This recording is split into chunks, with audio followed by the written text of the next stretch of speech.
Hello everyone, my name is Seth, and today I'm going to give you my review of Deadpool and Wolverine.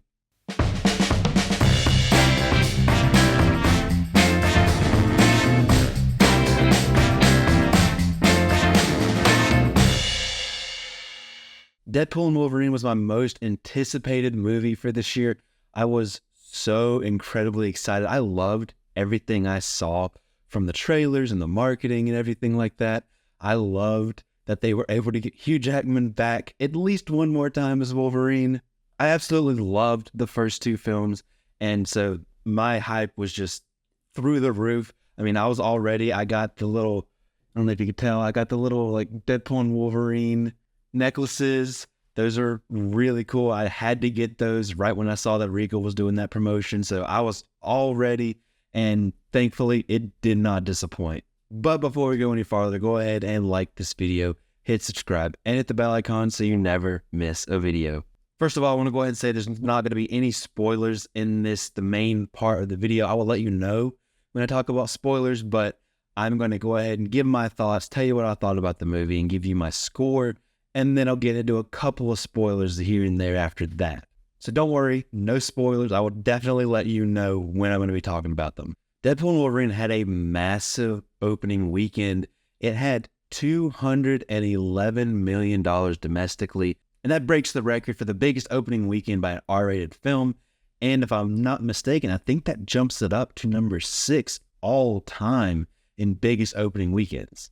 And also with this film, the MCU has officially passed $30 billion. So that's a huge deal. And I will say Deadpool and Wolverine absolutely deserves the success that it's getting. Right off the bat, I'll go ahead and say it's my favorite Deadpool movie, and that's a high bar. This film was absolutely hilarious. Like, I laughed basically the whole way through. There are so many funny jokes and moments that I'm just constantly thinking about. In the other two Deadpool movies, there were a few jokes here and there where I just kind of thought, well, maybe that's not that funny to me. I don't think it's that funny. I can't really think of any moments like that in this film. Pretty much all of the jokes landed for me. I will say, if you're not necessarily plugged into some of like the pop culture stuff, there's probably some jokes that you might not get. You might not think it's as funny, but I'm definitely plugged in and I loved all of those jokes. But like I said, all of the jokes for me worked really, really well. And I think like the other two Deadpool movies, the story as a whole might be just a little bit thin, but that doesn't mean bad. The story's just not overcomplicated. There's not a ton of things going on. You pretty much get what you need to know about the story from the trailers, where Deadpool's world needs saving and he needs Wolverine's help. So it is a simple story, but you get the stakes and you get what Deadpool needs. And then as the film progresses, you find out what Wolverine needs as well. So don't let me saying the story might be a little bit thin as like a big negative, because it serves its purpose. Kind of like the other films, the story serves its purpose as exactly what they were meaning to deliver. So the story is not necessarily weak. It's still a nice story. So yes, there are cameos in this. There are, I guess, maybe more surprise guest secondary characters, but they're not there just for the sake of having a cameo. All of these characters, all of these cameos, whatever you want to call them, they have narrative purpose, and that's exactly how you need to handle cameos or like unannounced secondary characters. But the story here is really a vehicle for these characters that we focus on, and that's really exactly what you would want. You want to spend as much time with Deadpool and Wolverine as possible, and that's exactly what you get. Like, you really want a Deadpool and Wolverine buddy movie, and that's exactly what you get. And that's really where a lot of the heart comes in from this film too. Like the previous two, they had a lot of heart. This one has a lot of heart too. There's a lot of great emotional moments in this film, and there's a lot of moments where it's just like, yes, 100%, that's what it means to be an X-Man. Deadpool wanting to matter and to really make a difference, and Wolverine really just wanting some redemption. Both of those lead to some of the best drama and emotional moments throughout this film. These emotional scenes that we get with Wolverine really just drew me in, and I was completely captivated, not just by the writing, but by the performance as well. One impressive thing I will say about this film with everything that's going on, you didn't really have to do any homework. That's what Sean Levy said that he set out to do here. He didn't want you to have to go and watch 5 movies and 3 series in order to get it. And I think they did a good job with that, because my wife had only seen Logan. She had not seen the other Deadpool movies. She has not seen any other X-Men movies. She's only seen Logan, and she was able to get it.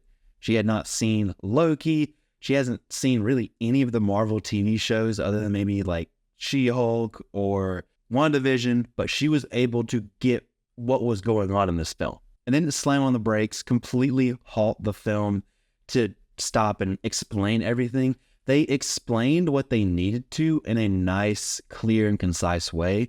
And then they moved on and they let the storytelling really inform the audience. But jumping into talking about some of the performances, of course, Ryan Reynolds is perfect as Deadpool. He was born to play Deadpool. He's just fantastic all throughout this film. He nails the humor. His sarcasm and his comedic timing in this is just perfect.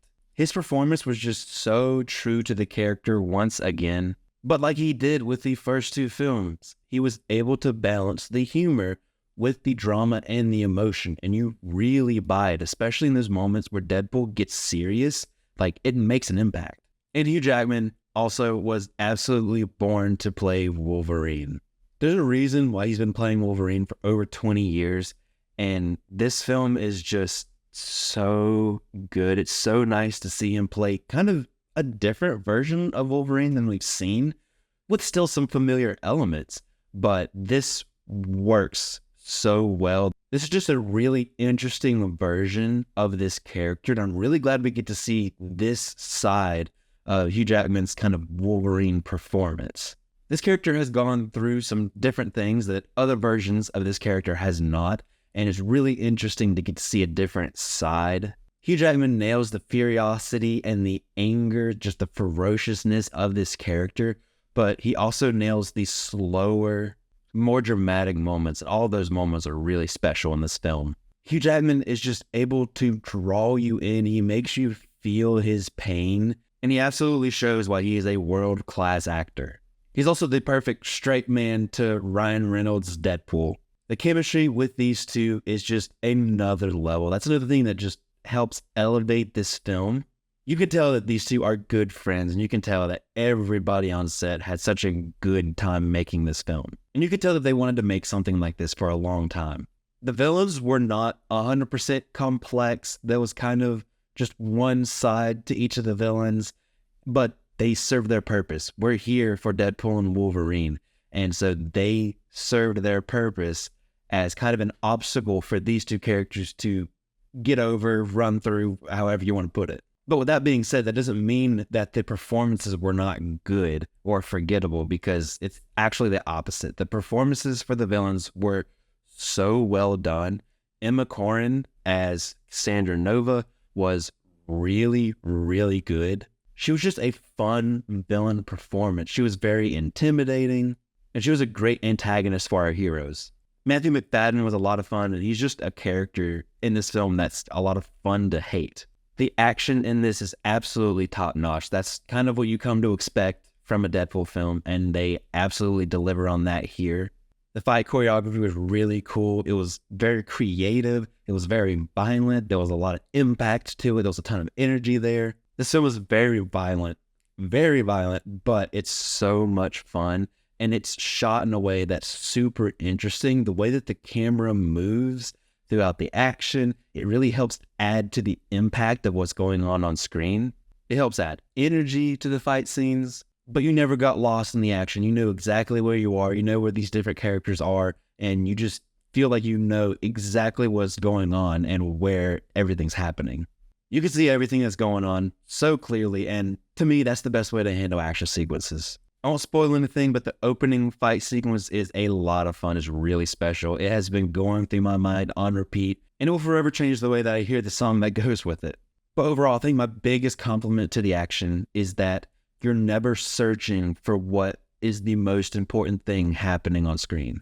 And there's this really cool one-shot action sequence that is just absolutely fantastic. CGI, for the most part, was very good. There was maybe only 1 or 2 moments that just wasn't quite up to the same level as everything else in the film.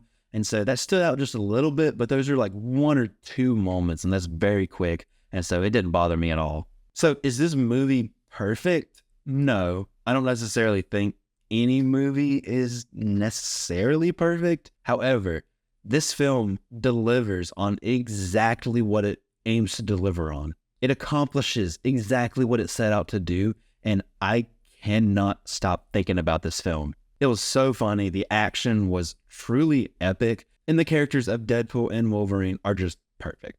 This was exactly what I wanted from a Deadpool and Wolverine film. I don't have another choice but to give it a 5 out of 5 stars. But real quick here at the end, I just kind of want to geek out about some of the spoiler stuff. So, big warning.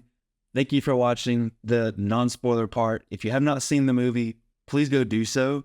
I'm about to talk about spoilers. We got a spoiler sign up here. So once that goes away, then we will be jumping into spoilers. All right, here we go, jumping into spoilers.